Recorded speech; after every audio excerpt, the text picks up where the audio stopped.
como decía, es un privilegio para mí poder arrancar con esta serie de predicaciones acerca de la epístola de Santiago. Y vamos a hacerlo, pues primero con una introducción a la epístola. Antes de entrar en harina, como diría un castizo, ¿verdad? Pues vamos primero a ver un poco el contexto de la epístola y hablamos entonces en un momento de el escritor de la epístola, y aquí es cuando ya Abel me chafó la introducción, ¿vale? Es lo que digo de compartir justo antes, seguro que hay cosas que se van a decir antes. Entonces, ¿quién escribe la epístola? Pues la epístola la escribe un tal Santiago, y tenemos que entender que el nombre Santiago es el mismo nombre que Jacobo, y seguramente para muchos de vosotros no es ninguna novedad, pero tal vez para otros decir, a ver, pero ¿cómo llega de Jacobo a Santiago? Parecen diferentes, ¿verdad? De hecho, hoy en día pues habrá gente que se llamará Santiago y gente que se llamará Jacobo. Ahí son dos nombres distintos, pero tenemos que entenderlo como el mismo nombre. ¿Por qué? Porque a nosotros nos llega, probablemente desde el latín, y en el momento que le ponemos un San delante, pues es San Jacob o San Jacobus, y de ahí de San Jacob, pues ves que ya es más fácil decir San Jacob y acabas diciendo Santiago, San Jacob, ¿sí? ¿Te suena mejor así? Entonces hablamos de un Jacobo y decimos, ¿y qué Jacobo escribió esta epístola? Porque como hemos leído en el versículo 1 antes y como Abel también decía, su identificación simplemente es siervo de Dios y del Señor Jesucristo. No dice que sea, por ejemplo, Pablo en la mayoría de sus epístolas inicia diciendo apóstol, ¿no? Lo dice en Romanos, lo dice en 1 y 2 de Corintios, lo dice en Gálatas, en Efesios, ¿vale? Inicia diciendo que es apóstol. Entonces, no sabemos muy bien exactamente, habiendo al menos 3 principales, pero tal vez 4 o 5 personajes en el Nuevo Testamento que se llaman Jacobo, no sabemos exactamente qué Jacobo se está refiriendo, y es un debate que podemos tener, ¿verdad? Entonces, en primer lugar, tenemos a apóstol Jacobo, el hijo de Zebedeo, ¿hermano de quién? Juan. Hermano de Juan, ¿verdad? Que se dedicaba a ocupación de Juan y pescadores, ¿no? Igual que Andrés y Pedro, ¿sí? ¿Vale? Los 4 pescadores del grupo, tal vez incluso había más, pero de ellos 4 lo sabemos seguro, ¿vale? Entonces tenemos a Juan, tenemos por un lado a Jacobo, hermano de Juan, hijos del trueno, ¿lo recordáis? Que el Señor en un momento dado les corrige porque eran hombres muy enérgicos, como ahora no estoy hablando de Jacobo, estoy hablando de Juan, pero como el Señor cambió el carácter de ese hombre, ¿verdad? De ser el hijo del trueno a ser el apóstol del amor, ¿no? Fíjate qué cambio, ¿eh? Pero no es algo para hoy en estos momentos. Sí, pero hablamos del apóstol Jacobo, pero ¿qué sabemos de este Santiago, de este Jacobo, del hermano de Juan? Bueno, si vamos hasta Hechos capítulo 12, lo tenéis ahí en vuestras notas, ¿verdad? Podemos ver que fue el primero de los apóstoles en morir. Herodes le pilló, digamos, gusto a esto de matar a cristianos, los judíos le oprimían para ello, le presionaban para ello, y entonces mató a Jacobo, hermano de Juan. Nos lo dice en Hechos capítulo 12, dice que mató a espada, probablemente pues cortándole la cabeza. Mató a este Jacobo, fue el primero de los apóstoles en morir, y nos lo dice ahí en Hechos capítulo 12, ¿de acuerdo? Entonces se hace muy difícil pensar que a pesar de la entidad espiritual de este Jacobo, él siquiera tuviera tiempo de escribir una epístola, ya simplemente por el contenido de la epístola, pero incluso por el tiempo, ¿verdad? Porque fue el primero en morir. Tenemos otro apóstol, que también se llama Jacobo, en este caso hijo de Alfeo. Sabemos muy poco de este Jacobo. No sé si acertadamente o no la gente le ha dado el apodo de Jacobo el menor, teniendo en cuenta que el otro era Jacobo el mayor, ¿sí? Formaba parte del grupo cercano del Señor Jesús, este no, este es Jacobo el menor, apodado también Lebeo o Tadeo, ¿sí? Entonces, sabemos muy poco de él, le vemos en las listas de los discípulos, creo que tenéis ahí los pasajes, ¿verdad? Marcos capítulo 10, Mateo capítulo 10, si mal no recuerdo, también le vemos en Hechos capítulo 1, que estaba, sabemos que formaba parte del grupo, y seguro que en la tradición, digo tradición, no en la Biblia, podemos conocer algo más de él. Tal vez cierto, tal vez no, tal vez mito, tal vez historia, tal vez algo de realidad, pero no tenemos mucho más conocimiento de él. Entonces, precisamente por el movimiento contrario a Jacobo, hijo de Zebedeo, pensamos que él tampoco puede ser el escritor de la epístola, por cuanto rápidamente, probablemente después del libro de los Hechos, los apóstoles desaparecen de la escena porque salen a predicar el Evangelio por todo el mundo, como el Señor había dicho, y seguramente no fue este Jacobo quien escribió la epístola. Y más bien pensamos, como Abel también anticipaba antes, que Jacobo, el medio hermano del Señor Jesús, fue realmente quien escribe la epístola. Tenéis ahí el pasaje en el cual se cita a los hermanos del Señor, otra vez por amor al tiempo, no vamos a ir al pasaje, pero recordad que se dice que el Señor estaba predicando, estaba enseñando, y le dicen, tus hermanos y tu madre están fuera. y se menciona quiénes son, se mencionan sus nombres. Y uno de ellos es Jacobo, ¿de acuerdo? Entonces, ellos no creían en el Señor Jesús. El Señor Jesús incluso dice, ¿quién es mi madre y mis hermanos? Los que creen en mí son mi madre. ¿Lo recuerdas? O sea, está poniendo por delante, vamos a decirlo así, el parentesco espiritual al parentesco carnal, ¿sí? Entonces, este Jacobo nos dice en 1 Corintios que él fue una de las primeras personas a quienes el Señor Jesús se le apareció resucitado, ¿sí? Y creyó en ese momento. No había creído en la vida de Cristo, pero sí creyó tras su muerte. Y se convirtió, como tenéis también ahí en vuestras notas y los pasajes que tenéis ahí delante, se convirtió en una de las principales personas de la iglesia en esos momentos. Se convirtió en un líder de la iglesia. Perdón, yo estoy aquí hablando sin notas y no tengo nada aquí apuntado. Aquí. Vale. Entonces se convirtió en uno de los principales líderes de la iglesia, en una columna de la iglesia. Nos dice Pablo que cuando él va a Jerusalén se quiere reunir con los principales de la iglesia en Jerusalén y se reúne con este Jacobo, que era medio hermano del Señor. Decimos medio hermano porque el Señor Jesús no fue engendrado por José, ¿vale? Por lo tanto, el Señor Jesús y Jacobo tenían un padre diferente. El padre del Señor Jesús es Dios mismo, el padre de Jacobo era José, ¿de acuerdo? Entonces, pues creyó tras su muerte, era una de las columnas de la iglesia, también lo vemos en Hechos capítulo 15, donde toda la iglesia se reúne para debatir el tema de los judaizantes, en Hechos capítulo 15, y donde llegan a la conclusión de que no hace falta practicar los ritos de Moisés y la ley para llegar a ser salvo. Era una conclusión muy, muy, muy importante para el momento que están viviendo. Piensa que toda la iglesia es judía en ese momento. A ese punto prácticamente, bien, no toda, pero prácticamente todos los que se han convertido son judíos, y entonces ellos añaden a lo que saben el sacrificio de Cristo en la cruz, sin quitar lo que estaban haciendo antes. Añaden que ha venido el Mesías y ha muerto por nosotros, pero tenemos que seguir ofreciendo corderos, tenemos que seguir circuncidándonos, tenemos que seguir con los ritos de Moisés, además del sacrificio de Cristo. Y entonces están empezando a convertir gentiles, y entonces los gentiles dicen, bueno, pero nosotros no somos judíos, también tenemos que hacer lo mismo. Y entonces aquí, en Hechos capítulo 12, es cuando llega el punto donde la iglesia se reúne y entonces determinan, no, con creer en Cristo como tu Salvador es suficiente, no hay que añadir obras a la fe. ¿Y no te suena esto del contexto de la epístola de Santiago? ¿Verdad? Muy bien, pues entonces el líder de la iglesia en ese momento, o uno de ellos principales, es este Santiago, este Jacobo. Es una época muy difícil. Es una época muy difícil porque los judíos sufren persecución. Y son rechazados por todo el mundo en el Imperio Romano porque son judíos. Pero si encima son creyentes, también son rechazados por sus propios hermanos judíos. Con lo cual es un tiempo muy difícil de persecución para aquellos judíos creyentes, otra vez, a quienes, como vamos a decir ahora, la epístola es enviada. Son judíos, dice versículo 1, Santiago, siervo de Dios y del Señor Jesucristo, a las 12 tribus que están en la dispersión. Salud o saludos, ¿vale? Entonces, son judíos que viven fuera de Palestina, dice que están en la dispersión, y además son judíos creyentes, lo cual les da un doble problema allí donde van. Muchos de ellos literalmente lo han perdido todo. Y no me puedo poner en su piel. Y José viene aquí una vez al mes y nos habla de la iglesia perseguida. ¿Has perdido tu casa? ¿Has perdido tu trabajo? ¿Vives de la caridad? Tal vez tienes que vivir en la calle. ¿Vives de la hospitalidad de la gente? Tal vez porque tienes un familiar que te puede acoger. Lo has perdido todo por el hecho de ser creyente. Tal vez parte de la familia, tal vez has estado encarcelado. Los judíos están persiguiendo a los creyentes. Las primeras persecuciones de los creyentes no vienen de los romanos, vienen de los propios judíos. Ahí va Saulo persiguiendo a los creyentes en nombre de los judíos, no en nombre de los romanos, ¿verdad?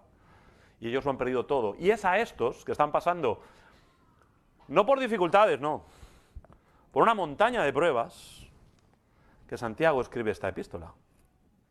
Y por eso después hablará más tarde de la hospitalidad. Y hablará más tarde de no hacer acepción de personas. Y hablará más tarde de acoger al hermano que lo necesita. Si tú ves uno que está necesitado y no le das pan y no le das... ¿Por qué? Porque era la situación real.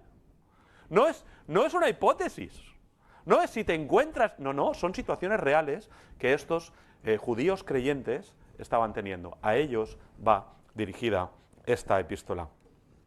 Y entonces hemos hablado o hemos mencionado la fecha de redacción, aproximadamente, digamos, 44-49 después de Cristo, probablemente es la primera epístola que se escribe en el Nuevo Testamento. Del 44 al 49 no se menciona aquí nada del Concilio de Jerusalén, lo cual nos hace pensar que es anterior al Concilio de Jerusalén, por lo tanto nos situamos en esa época 44 al 49. La carta, como ves, tampoco, vamos a decirlo así, tampoco entre comillas está impregnada de las enseñanzas de Pablo, de la gracia, del perdón, del arrepentimiento. Santiago hace muchísimas referencias al Antiguo Testamento en su carta, constantemente puedes ver que está sacando versículos de proverbios de los profetas de la ley de Moisés, una vez, otras a veces no es el versículo directo, pero sí la enseñanza, y lo ves que es un buen conocedor del Antiguo Testamento, y hay cero del Nuevo Testamento en la carta de Santiago como referencia, por así decirlo, ¿verdad? Tú lees las epístolas de Juan, lees las epístolas de Pedro y puedes ver referencias entre lo que dice Pablo, lo que dice Pedro, pero no es el caso de Santiago. Santiago, sus referencias van al Antiguo Testamento y por eso pensamos que es una época muy temprana en la cual Jacobo, Santiago, escribe esta epístola. Bien, habiendo dicho todo esto, que creo que era necesario como introducción a la carta, como introducción a la epístola, entonces entremos en lo que son los 18 versículos que me tocan para compartir para esta mañana. Y tengo que empezar igual que empecé hace unas semanas atrás, cuando hablamos del contentamiento. Y es que Santiago 1.2 dice: hermanos míos, tened por sumo gozo cuando os halléis en diversas pruebas. Entonces, si partimos de esta base, por favor, si yo digo algo que te suena frívolo, si yo digo algo que te suena, Alfredo, si tú supieras por lo que yo estoy pasando, no me dirías esto, perdóname, ¿vale? Porque entiendo que a lo mejor mi situación no es la tuya, que a lo mejor para mí es muy fácil decir, sí, hombre, hermano, ¿cómo no tienes gozo? Venga, alégrate, ¿no? Si el Señor dice que en medio de las muchas pruebas tienes que tener gozo, y tú dices, Alfredo, relaja un poco, porque a lo mejor, ¿no? Perdóname, te lo pido ya de antemano, si digo algo que te pudiera resultar ofensivo en algún sentido, ¿vale? Vamos a tener una palabra de oración y luego entramos a por estos 18 versículos. Señor, a pesar de mi torpeza, a pesar de mí mismo, a pesar del tiempo probablemente escaso que he dedicado a preparar esta predicación y que seguro se podría hacer mucho mejor, yo te pido que tú obres, porque es en eso que confiamos. No confiamos en la obra del hombre, sino en lo que tú puedes hacer a través de tu palabra. Señor, sabemos que puedes usar al más torpe y puedes usar a cualquiera que tú quieras, y por eso en esta mañana pido que me ayudes a recordar lo que no puedo olvidar y que me ayudes a olvidar lo que no debo decir. En tus manos, Señor, encomendamos tu palabra, en tus manos, Señor, encomendamos el mensaje, en tus manos encomendamos el corazón de cada uno de nosotros. En el nombre de Cristo. Amén. Arrancamos entonces con la presentación de la epístola Santiago, siervo de Dios y del Señor Jesucristo, a las 12 tribus que están en la dispersión. Salud. En primer lugar, fíjate cómo se presenta, ¿no? Santiago, el apóstol. Bueno, no era apóstol, pero Santiago, el hermano del Señor.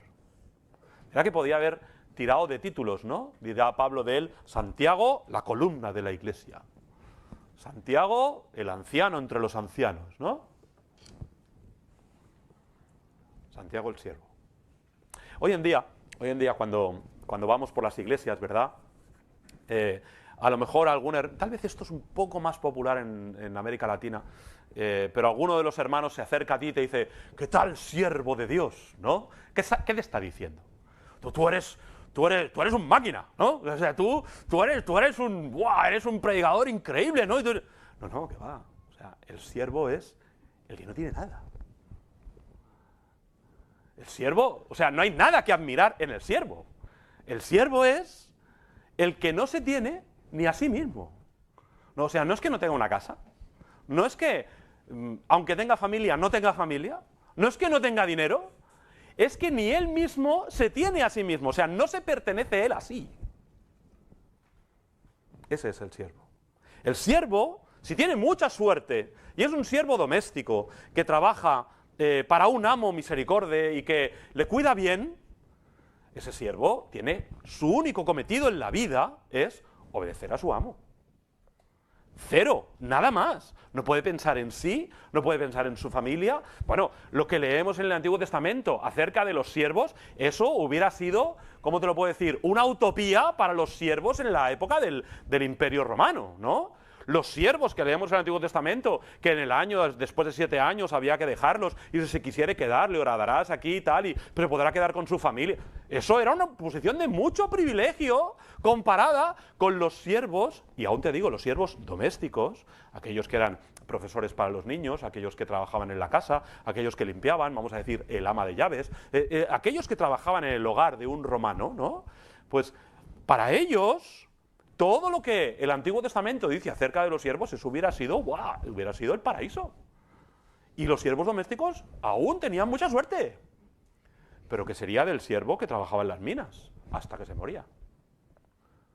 O sea, el tema de la, ¿cómo lo puedo decir?, de la protección laboral no existía en el Imperio Romano. El tema de la protección laboral era, manda un siervo, pero cuando se agote, cuando se termine, cuando se muera, manda otro. Esto era la protección laboral en la época de los romanos. ¿Había un trabajo difícil que hacer? Mandemos esclavos, ¿no? ¿Los esclavos se van a morir cuando lo hagan? Sí, ya, ¿y qué? Son prescindibles, se mueren, tenemos más. Este es el siervo. Y así es como Jacobo, Santiago, se presenta. Yo solo soy un siervo. Cuando él podría haber dicho, yo conozco a Cristo desde que yo nací. Le he visto mucho antes de que vosotros le vierais. ¿Qué historias tendría que contar este Santiago, no? ¿No te gustaría saber cómo era el Señor Jesús con 15 años? ¿Te gustaría saber cómo, no sé cuántos años se llevaban, pero ¿no te gustaría saber cómo era el Señor Jesús, que el Señor Jesús, de una forma literal, fuera tu hermano mayor? Nosotros a veces lo decimos, ¿verdad? Porque el Señor nos da el privilegio de decir que somos hijos suyos, igual que Cristo es hijo suyo, por lo tanto decimos que el Señor Jesús es mi hermano mayor. Pero no, que fuera verdad. Que de verdad Jesús es mi hermano mayor. Tengo un hermano que se llama Yeshua, ¿vale? Yo soy Jacobo, y él era el Mesías, es el Mesías. Fíjate la de historias que te podría contar, pero viene, abre su epístola y te dice, soy el siervo de ese, que es mi hermano también, pero yo soy el siervo. Nada más y nada menos. Entonces, hermano, la primera cosa para reflexionar es, si Santiago se presenta así, ¿qué tal tú y yo? ¡Oh, siervo de Dios! Quita, quita. Yo no soy nadie. No soy nadie. ¿Para qué nos ha llamado el Señor? No nos tenemos como un siervo romano ni a nosotros mismos. Nos ha llamado solo para obedecerle. Esa es tu misión en la vida. Señor, ¿qué quieres? Obedece. Y si a las 3 de la mañana el amo decía, siervo, tráeme agua, te levantabas y le llevabas agua. Si había que hacer cualquier otro tipo de trabajo, y no quiero entrar en cosas, pero cualquier otro trabajo, incluso sucio, incluso pesado, ahí va el siervo a hacerlo. No puede, no hay un momento en el que el siervo, nosotros lo podemos hacer, ¿verdad? Pero no hay un momento en el que el siervo le dice a su amo, le dice, estoy en mi rato de descanso. No, eso no lo podemos hacer. Nosotros en el trabajo, ¿verdad? En algún momento, hasta el jefe te dice, venga, va, desconecta, ¿no? Y cuando estás ahí en medio de tus vacaciones, o estás el domingo, no te escribe diciendo, oye, no te pide. Bueno, igual en alguna ocasión muy excepcional ha ocurrido algo que requiere, pero en general, cuando estás en tu periodo de descanso, no tienes a tu jefe encima diciéndote lo que tienes que hacer, ¿no? Bien, pues el siervo sí. No hay un momento en su vida, jamás, en que puede desconectar del amo. Nosotros en nuestro trabajo desconectamos del amo, ¿no? Hay un momento que desconectamos del jefe, ¿sí? El siervo no. Y eso es la imagen de lo que el creyente debe ser. No hay un momento en la vida en el que puedes desconectar del amo, del Señor. Siempre debemos estar dispuestos para obedecer. Porque el amo, porque el Señor es bueno. Había algo positivo, y voy a intentar, vas a decir, estar exagerando un poco, sí, es verdad, ¿vale? Pero había algo positivo en ser siervo, depende de qué Señor. Que es que tú no te preocupabas por nada. Si tú tenías, entre comillas, la suerte de ser no un ciudadano libre como los romanos, pero un siervo de un buen Señor, tú no te preocupabas por la comida. Tú no te preocupabas por dónde dormías. Tú no te preocupabas por la ropa que vestías. Tú no te preocupabas por el dinero que entraba en la casa. Tú hacías lo que el amo te decía. De todo lo demás se encarga el Señor. Es exactamente lo que nosotros no hacemos, ¿no? Porque no me digas que todo nuestro afán no está puesto precisamente en todo eso. Y el Señor te dice, desde muy al principio, Mateo capítulo 6, buscad primeramente el reino de Dios y su justicia, y todas estas cosas que son el vestido y la comida os serán añadidas. Y nosotros ponemos todo nuestro afán en buscar todas esas cosas y después ya buscaremos el reino de Dios y su justicia. Pero seguro, o sea, solamente tenemos que ver las horas del día que dedicamos a cada cosa. Es tal cual, ¿verdad? El siervo que caía en un buen hogar, ese siervo doméstico romano, no se preocupaba de nada. Se preocupaba de obedecer a su señor. Nada más. Nada más. ¿Me está haciendo la competencia? Deja. No. ¿Vale? Nada más. Qué bueno. Solamente si pudiéramos ganar un poco de esto, ¿verdad? Esto es una situación, vamos, no sé, yo creo que desde los valdenses en el siglo XIII no creo que los creyentes la hayan tenido en la vida, ¿no? Pero que se preocupaban solo por agradar a su Señor. Nada más. El resto les daba lo mismo. Ojalá que pudiéramos ganar un poquito de eso. Un poquito de preocuparte más por las cosas de arriba y un poquito menos por las cosas de aquí. No voy a llegar, vamos. Y entramos entonces en el cuerpo del mensaje.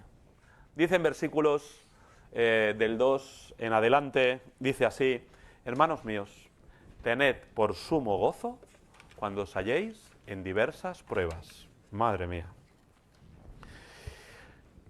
Piensa un momento, ¿vale? No me levantes la mano ni me contestes, pero piensa para ti, así para adentro. ¿Estás pasando dura prueba ahora mismo?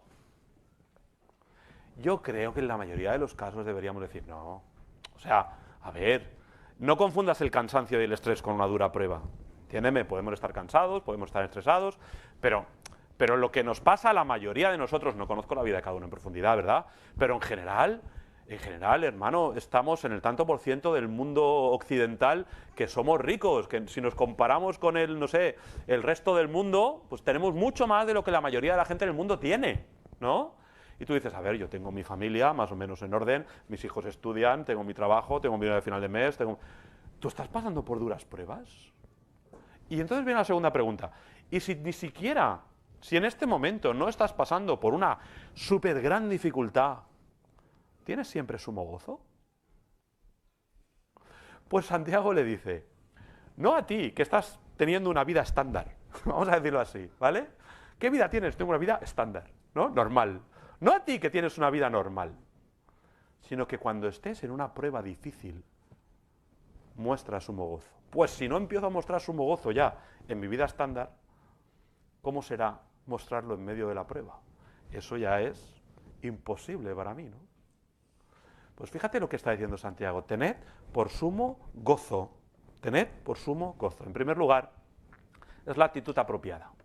Porque empieza diciendo tened. Y eso no es un sentimiento, es una decisión. ¿Estás de acuerdo conmigo?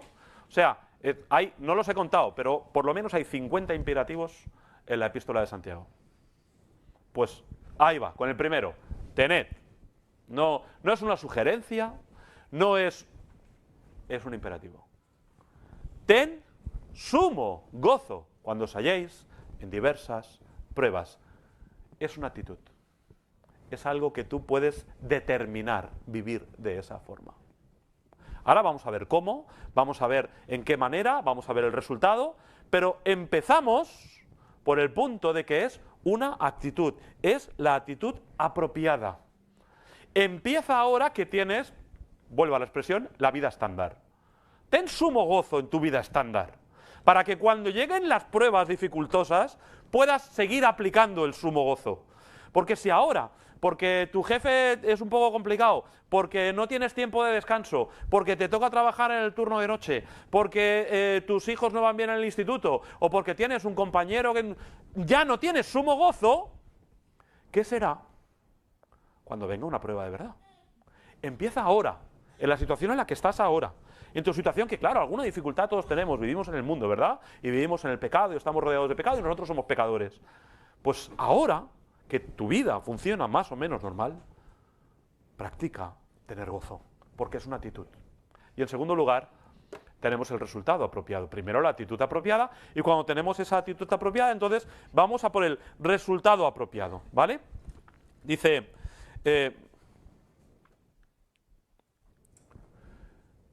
cuando os halléis en diversas pruebas, sabiendo que la prueba de vuestra fe produce ¿qué? Paciencia, y ahí vemos un resultado. Dice, más tenga la paciencia su obra completa para que seáis perfectos y cabales sin que os falte cosa alguna. Fe, paciencia, madurez, el resultado de pasar por la prueba con gozo. Pero ¿qué es lo que hace clic ahí? ¿Cómo vamos de el mandamiento, tened gozo, al resultado? Esto ya os lo he dicho. Pero fíjate en la palabra, como empieza el versículo 3. ¿Qué dice? ¿Y qué sabes tú? Sabemos que a los que a Dios aman, esto ya os lo he dicho muchas veces, que el punto es no afrontar la prueba con lo que sientes, sino con lo que sabes. No afrontar la prueba con lo que sientes, sino con lo que sabes. Y sabemos que a los que a Dios aman, todas las cosas ayudan a bien. Sabemos que Dios permite esta prueba en mi vida para sacar lo mejor de mí. Venimos del libro más antiguo del Nuevo Testamento al libro más antiguo de la Biblia. Eso que dice Job, ¿verdad? Me probará y saldré como oro. ¿Qué es esa prueba? Es la prueba del metal. ¿La recuerdas? Se está refiriendo a eso. Tú pones el metal, el oro, la plata, muy rápido, ¿verdad? Lo pones en el horno, lo pones ahí en el crisol, entonces sale la escoria, la parte de arriba la retiras, dejas que se enfríe, lo vuelves a meter una vez y otra para hacerlo más puro. Ese es el punto. Sabemos. ¿Qué sé yo? ¿Por qué el Señor permite esto en mi vida? Es para probarme. Pero probarme en el sentido de ¿qué? De sacar lo bueno de mí. Y como yo lo sé, puedo pasar por la prueba con gozo. Y cuando yo sé lo que sé que todas las cosas ayudan a bien a los que aman a Dios, sé que el Señor permite la prueba en mi vida para sacar lo bueno de mí, como yo lo sé, entonces puedo pasar por la prueba con gozo. Y cuando paso por la prueba con gozo, ¿qué resultado obtengo? 1, fe. Y sin fe, agradar a Dios. ¿Qué quiere el Señor producir en mí a través de la prueba? Pero ¿cuánto tiempo no se pasó el Señor insistiendo a los discípulos, hombres de poca, una, otra? Mira que no dijo hombres de poco amor, hombres de pocos milagros, hombres de poca fe, una vez, otra, la semilla del grano de mostaza, que si movierais las montañas, que fe, ¿verdad? Aquel hombre tiene a su hijo endemoniado y los apóstoles han intentado echar el demonio y le riñe ahí delante y le dice, ¿cómo no habéis podido hacer esto? Esto necesitáis fe para hacer esto. Y el Señor viene a la transfiguración con Pedro, Jacobo y Juan, ¿verdad? Que estaban allí en el grupito cercano. Fe todo el tiempo. ¿Tú quieres que tu fe aumente? Pasemos con gozo la prueba para confiar en el Señor. No puedo detenerme más, pero ¿quieres que tu paciencia aumente? Pues ya tienes el motivo de la prueba. Señor, dame paciencia. No, pero no me des pruebas, hombre, no va así, ¿sabes? ¿Quieres ser una persona más paciente? Pues habrá que probar, ¿no? Si no probamos, es imposible, ¿no? En cuanto a la madurez, en cuanto a la perfección, a ser cabales, a ser creyentes con aplomo, a ser creyentes que no se mueven cuando viene cualquier cosa a su vida, a ser creyentes que no están en una depresión constante arriba, ahora una felicidad tremenda, ahora una depresión, ahora no, a ser creyentes maduros, a pesar de que han pasado por la prueba. Pues eso te lo da precisamente ese aplomo en el Señor, te lo da pasar por las pruebas con gozo y ese es uno de los resultados. ¿Qué dicen las abuelas de los niños cuando están enfermos? ¿Qué dicen? ¡Ah, tiene fiebre! Pues seguro que crece. Las abuelas. ¡Hola! ¿Sí o no? ¿No has escuchado eso a tu madre, a tu abuela decirlo nunca? ¿Verdad? ¡Ha pegado un estirón! Seguro que está enfermo. ¿Sí o no? Bueno, es en parte mito, en parte no. La hormona del crecimiento es estimulada por la fiebre. Por lo tanto, si hay una temperatura, lo he leído esto en algún sitio, no es que yo sea, ¿vale? Pero la hormona del crecimiento es estimulada por la fiebre, y entonces cuando hay fiebre, pues entonces se estimula más el crecimiento, y además, la hormona del crecimiento funciona mejor cuando estás dormido que cuando estás despierto. Por lo tanto, cuando hay fiebre, duermes, y cuando duermes, más creces. Por lo tanto, no es del todo mentira decir que cuando viene la enfermedad, crezco. ¿Cuándo me convierto yo en una persona madura y cabal? Cuando he pasado por la prueba con gozo. Entonces ya no soy una persona fluctuante. Entonces cuando he hecho eso una vez y otra, al final eso, mi confianza en el Señor, mi fe en el Señor, la paciencia que he adquirido, saber que tengo un amo bueno y que lo hace por mi bien, que quiere sacar de mí las cosas buenas, eso me da el aplomo necesario, eso me da la tranquilidad necesaria, la seguridad necesaria, y yo puedo estar tranquilo y confiado que venga lo que venga a mi vida. Yo sé que el Señor lo hace para mi bien, sabiendo, otra vez, yo sé, ¿lo ves? Al final vamos a lo que sé y no a lo que siento. En primer lugar, gozo en la prueba. En segundo lugar, sabiduría en la prueba. Y entonces dice aquí el pasaje, si alguno de vosotros tiene falta de sabiduría, pídala a Dios, el cual da a todos abundantemente y sin reproche, y le será dada. Esto es maravilloso. Esto es, y me encantaría en este sentido que fuéramos un poco más animados, ¿verdad? Y que cuando leemos un versículo así, empezar a escuchar amén, aleluya por todos los sitios. Porque de verdad, hermanos, si alguno de vosotros tiene... Si alguno, ¿tú tienes falta de sabiduría? No, yo no necesito, no. ¿Sabes? Si alguno, esto es como cuando en tu casa, a las 2 de la tarde, la mamá dice, si alguno tiene hambre, que venga a comer. Si no tienes hambre, no vengas, ¿pero? ¿Y qué? ¿No? Todo el mundo, ¿no? Pues esto es lo mismo. Si alguno, es decir, seguro que todos vosotros tenéis falta de sabiduría, pues dice, pídala a Dios. Y entonces lo que viene ahora es emocionante para mí. Si lo leo con un poco de calma y con sosiego, se me ponen los pelos de punta. Porque dice, el cual da a todos abundantemente. Y dice a todos, Y dice que lo da sin reproche. Escucha, ¿tú qué crees que a lo mejor llevas una vida de pecado y que has estado metido hasta aquí arriba en el... Dice que lo da a todos. Y no te da un poquito. Dice, no, mira, tú como has sido muy pecador, solamente te da un poquito de sabiduría. Y no viene y te dice, no, cuando te portes bien te la daré. Sin reproche. Abundantemente y sin reproche. ¿Y quién no necesita sabiduría? Pues ¿sabes qué te digo? Que creo que muchas veces actuamos como si no la necesitáramos. Viene la prueba. Llega la prueba y digo, necesito sabiduría para pasar por la prueba, pero ahora voy y se la pido al Señor. Primero voy a ver qué puedo hacer yo. Hermano, dime si no actuamos así. En tantas ocasiones, yo soy de estos, Yo soy de los que buscan soluciones y entonces luego me acuerdo de... Y entonces viene mi mujer y me dice, ay, qué bien, cariño, ¿por qué está orando el Señor? Y digo, madre mía, pues yo estaba buscando soluciones. Menos mal que ella está orando. Porque yo voy una, otra, y cuando me he dado 14 veces contra la pared, entonces digo, ay, Señor, ayúdame. Y el Señor, ¿por haber venido la primera vez? Si yo ya te quería dar sabiduría la primera vez, pero tú has estado dándote golpes contra la pared una vez y otra vez y otra vez y otra vez, ven la primera vez a pedirme sabiduría, que te la doy abundantemente y sin reproche, ¿verdad? Hermano, ¿estás pasando por la prueba? Pues pide sabiduría. No seas tan, perdón, no seas tan tocho como yo. Aprendamos de esto. Te pasa algo en la vida en lo cual acude al Señor lo primero. Que nuestra reacción sea, Señor, no sé qué hacer, y a ti giramos nuestros ojos y en ti ponemos nuestros ojos. ¿Recuerdas a Josafat, verdad es? Segundo de Crónicas, capítulo 20, que dice estas palabras. Tienen los asirios a la puerta y dice, Señor, no sabemos qué hacer, y en ti fijamos nuestros ojos. Lo primero, antes de buscar solución, busca la sabiduría que viene de Dios. Busca la sabiduría que viene de Dios, porque no solamente es pedir lo correcto, sino también es pedirlo con fe. Dice, pero pida con fe, no dudando nada, porque el que duda es semejante a la onda del mar. ¿Recuerdas lo que hemos dicho en los versículos anteriores? Ese creyente que no es maduro, que va arriba y abajo, bien, pero pida con fe, no dudando nada, porque el que duda es semejante a la onda del mar, que es arrastrada por el viento y echada de una parte a otra, y no piense, pues, quien tal haga que recibirá cosa alguna del Señor. Es decir, pide sabiduría, pero pídela creyendo, porque si no, no recibes nada.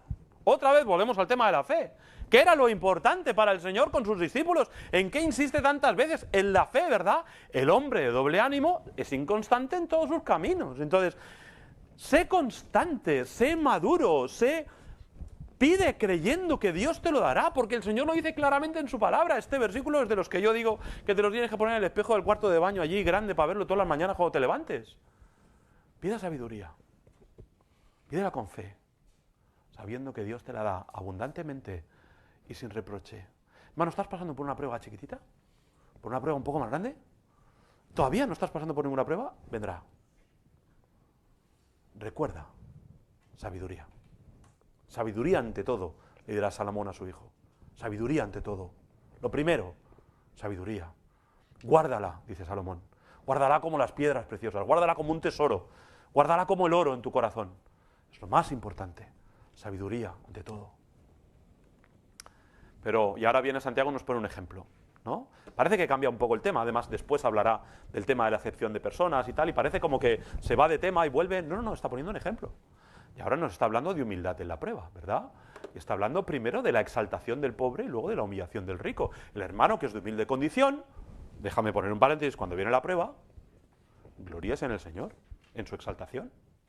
Tú, que no digas que eres pobre, nuestro ejemplo está después, el nuestro es el rico, otra vez. Claro, no te compares con Bill Gates ni con Amancio Ortega, ¿vale? Pero tu ejemplo, en el mundo en el que vivimos, tú estás en la segunda parte, Sé consciente de esto. Entonces, la exaltación del pobre. Estos, cuando dice que eran pobres, es que de verdad no tenían nada. Y creo que en general, todos los que estamos aquí, sin haber visto tu cuenta del banco, no estamos en este grupo. Estamos más bien en el grupo del segundo. Y entonces dice, la exaltación del pobre. Dice, gloríese en su exaltación. ¿De verdad que no tienes nada? ¿De verdad que has pasado por una prueba y has quedado absolutamente abatido? ¿De verdad que te sientes como si un camión te hubiera pasado por encima? ¿De verdad que te sientes...? Pues entonces recuerda... No tu condición física, no tu condición actual, sino tu condición espiritual. ¿Y esa dónde es? Con Cristo en los cielos. Por lo tanto, el que es de pobre condición, el que es de humilde, el judío creyente que no tiene amigos ni en los gentiles, ni en los incrédulos, ni en los judíos, porque es judío y porque es creyente, que lo ha perdido todo, acuérdate de qué tienes en los cielos. Tu exaltación es Cristo. Pero el que es rico, y este sí que es nuestro ejemplo, en su humillación. Tú has pasado por la prueba y te sostienes por tus medios, porque sigues cobrando una nómina a final de mes, porque, pues, por estar aquí, ¿vale? Entonces acuérdate que todo lo que tienes, en medio de la prueba, Dios te lo dio. Por eso dice en su humillación. Así que, ni el que no tiene nada, ni el que se cree tener algo, acude al Señor. Otra vez, sabiduría. Para pasar con gozo la prueba, ¿verdad?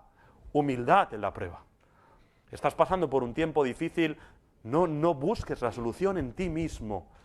Humillémonos y vayamos al Señor. Bendición en la prueba, solamente un versículo en esta sección. Bienaventurado, qué hermosas palabras, feliz el varón que soporta la tentación. Porque cuando haya resistido la prueba, recibirá la corona de vida que Dios ha prometido a los que le aman.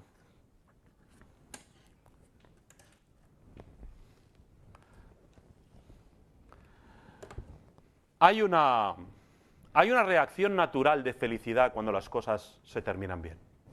¿Sí? A veces incluso en el trabajo, ¿no? Estás trabajando un montón de horas, has hecho un buen trabajo y te vas a tu casa y dices, bien, ¿no? Te vas contento, ¿no? Si es un desastre en el trabajo y tal, pues igual no te vas tan... Pero simplemente en el hecho de, ya por no hablar del ejemplo típico del papá que se pone a hacer bricolaje, ¿verdad? Y después de 6 años lo continúa. No me digas que lo tengo que hacer, ya lo sé, ya lo haré, ya, ¿vale? Entonces, por fin has terminado, papá, de reformar eso que querías reformar, y terminas y dices, qué bien, tengo que volver a empezar, ya ha pasado de moda, ¿sabes, no? Pero por fin he terminado, ¿no? Esa sensación de... Y cuando uno pasa por la prueba y sale victorioso, es normal que en primer lugar haya una sensación de felicidad. Es verdad que ha habido una parte de sufrimiento, pero has ido al otro lado del túnel, has salido, has vuelto a ver la luz y dices, gloria a Dios, ¿no? Me hace sentir feliz, ¿verdad? No solo felicidad por pasar y terminar, felicidad por aprender en el camino, ¿no? He pasado por la prueba, bienaventurado el varón que soporta la tentación, y he aprendido. ¿He aprendido a comportarme como debía? ¿He aprendido a confiar en el Señor? ¿Hay una enseñanza que el Señor me ha dado a mi vida al dejarme pasar por todo esto? He aprendido, por lo tanto, felicidad por lo que he recibido del Señor, porque sin haber pasado por ese proceso, esto no hubiera sido posible con el Señor. Mi comunión más estrecha con el Señor no hubiera sido. ¿Cómo dice el Señor en los Salmos? El secreto íntimo del Señor es para con los que le temen. El secreto de Jehová es para con los que le temen. Esa comunión íntima, esas cosas que tú solo le cuentas a tu esposa, que nadie más sabe, que muchas veces se las cuentas ya en la noche cuando estás en la cama y le dices, cariño, una cosa, te tengo que decir algo. Nadie más. Esa comunión cercana con el Señor, dices, esto lo he aprendido porque he pasado por la dificultad, porque he pasado por la prueba. Felicidad también por tener la victoria al final. Porque has pasado por la prueba y, digámoslo así, no has blasfemado el nombre de Cristo. No le has dicho Señor, sino que has pasado, has terminado y has podido decir como Pablo dice a los filipenses, he aprendido a contentarme cualquiera que sea mi situación. Y después de todo el proceso, llegas y dices, he aprendido a que a pesar de todo esto, puedo ser feliz, tenga mucho o tenga poco. He aprendido a contentarme, ¿verdad? Pero no contentarme de una forma estoica, ¿no? No contentarme de, venga, va, que me den, venga, lo que me caiga encima. No. Sabiendo que hay un propósito, sabiendo que Dios lo hace porque te ama, porque quiere sacar de ti lo mejor, porque es algo que ha permitido en tu vida con un propósito.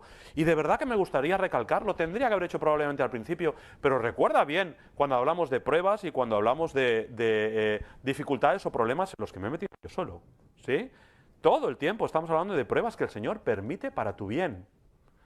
No es que he tenido una mala cabeza, que yo me he metido en algo que no debía y me he creado un problema a mí mismo. El Señor también puede ayudarte en la situación, pero no estamos hablando de eso. Hablamos de pruebas que el Señor ha permitido en tu vida. No es porque yo he tomado una mala decisión y esto me ha causado un problema. Insisto, también Dios puede ayudarte en esa situación.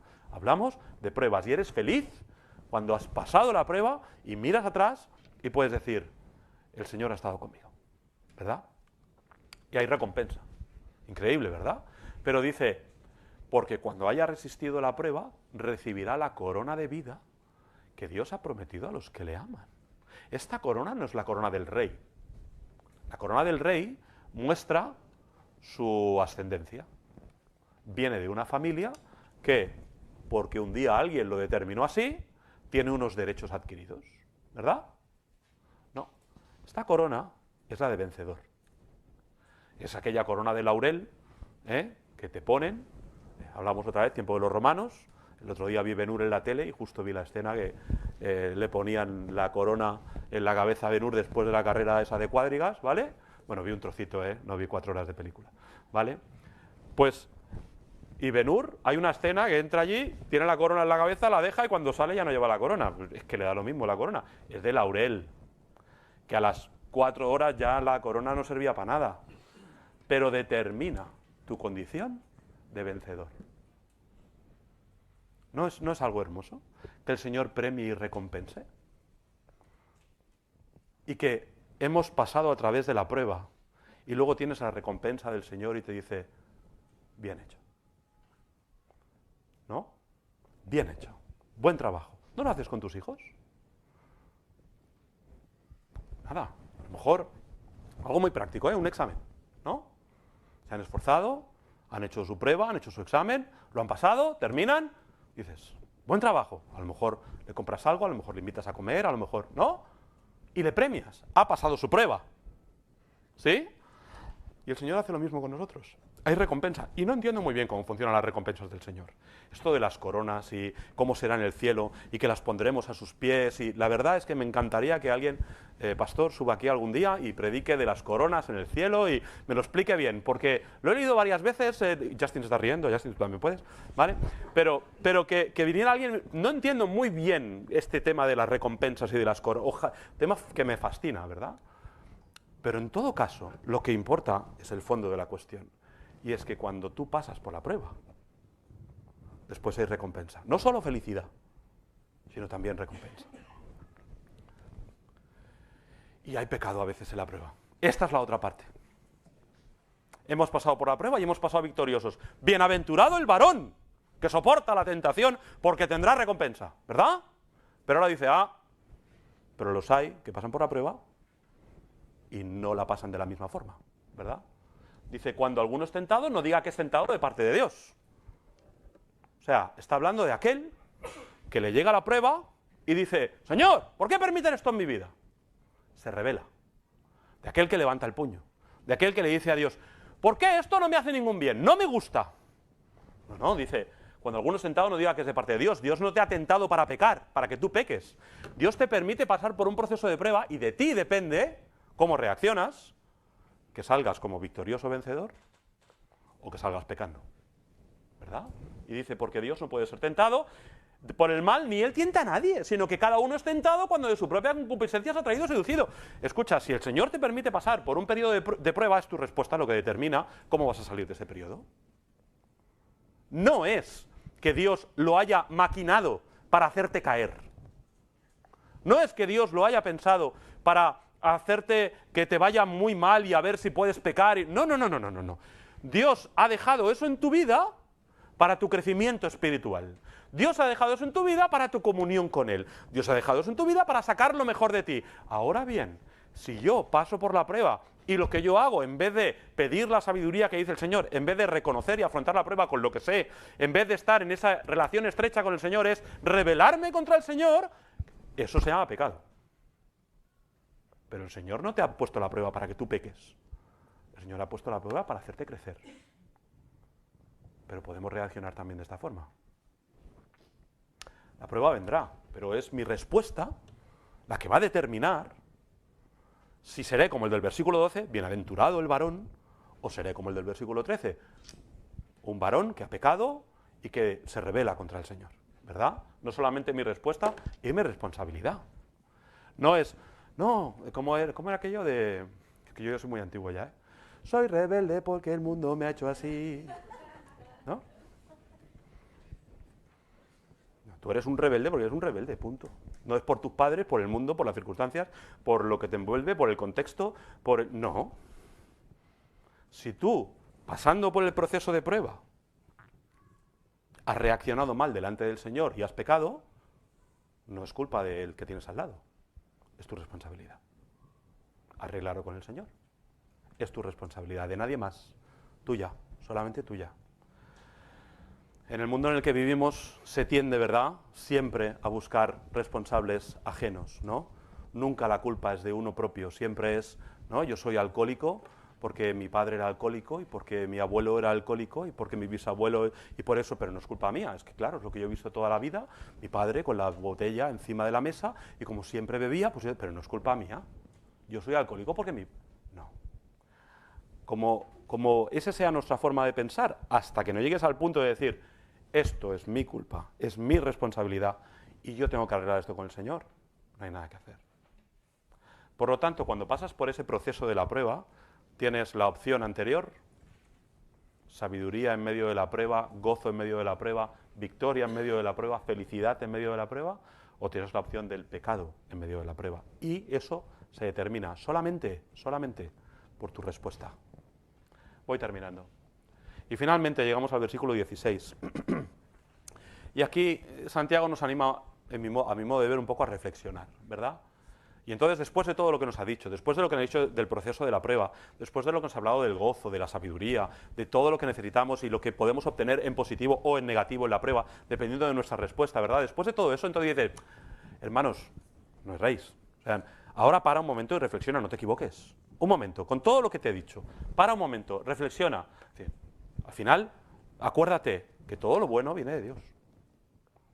Para un momento, estás pasando por ese momento de dificultad, no erréis. No seáis como los de los versículos que acabo de compartir con vosotros.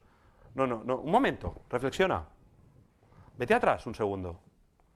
Todo lo que ha pasado en tu vida es para tu bien.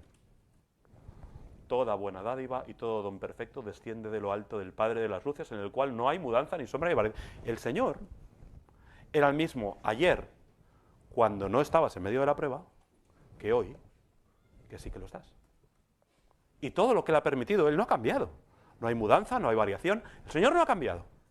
El Señor ha permitido todo esto y lo permite para tu bien. Que nos cuesta verlo, por supuesto. Que es dificultoso, seguro. Pero lo permite para tu bien. Y lo está permitiendo con ese propósito. No te olvides.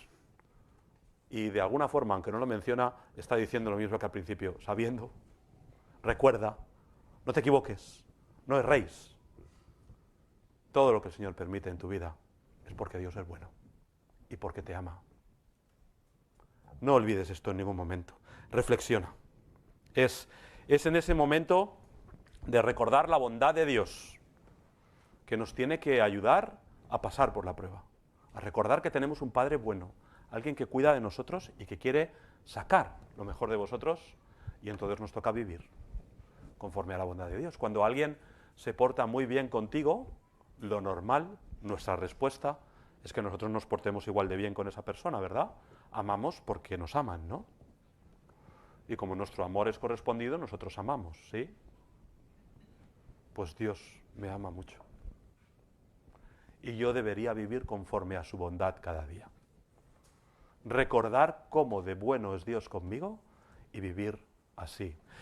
Tengo algunos amigos ahí en WhatsApp, ¿verdad? Que en esa frasecita que te deja poner en tu estado de WhatsApp, tienen, Dios es bueno, siempre. A lo mejor después de esta predicación tendré más amigos que lo tendrán ahí, no lo sé, pero tienen en su estado de WhatsApp, Dios es bueno, siempre. Y claro, siempre, yo no voy a estar como ahora, a veces estaré mejor, a veces estaré peor, a veces estaré más tranquilo, a veces estaré pasando por una prueba, pero Dios sigue siendo bueno siempre.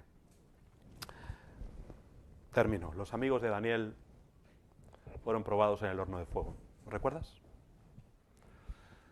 No sabemos nada de los amigos de Daniel, más allá del capítulo 1, que no comieron la comida, ¿verdad? No sabemos nada por años de ellos, ni antes ni después, hasta ese momento. Y medimos el carácter de Sadrach, Mesach y Abednego por el momento en el horno de fuego. No sabemos más. Pero sabemos que cuando vino el horno, en este caso literal, ellos le dicen al emperador del mundo, mira, si nos quieres tirar al horno de fuego, tíranos. Y si Dios nos quiere librar, nos librará. Y si no, no. Pero Nabucodonosor no nos vamos a postrar ante la estatua. Y vemos su carácter de integridad y de confianza en su Señor en el momento del horno. Ahí es donde se determina, hermano, en el momento de la prueba, se determina el carácter de cada uno de nosotros. Y como ya hemos dicho, de ti y de mí depende cómo saldremos de esa prueba. Depende el resultado final. Depende qué voy a aprender yo por el camino. Depende qué va a ser mi relación con el Señor después de eso.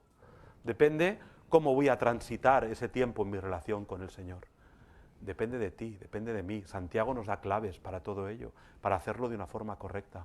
Pero depende solo de ti y de mí y de nuestra reacción. Igual que en el caso de Sadrach, Mesach y Abednego. Pues hasta aquí. Que el Señor os bendiga. Seguimos la semana que viene con Abel, ¿verdad? Te toca a ti la semana que viene. Señor te bendiga. Pastor.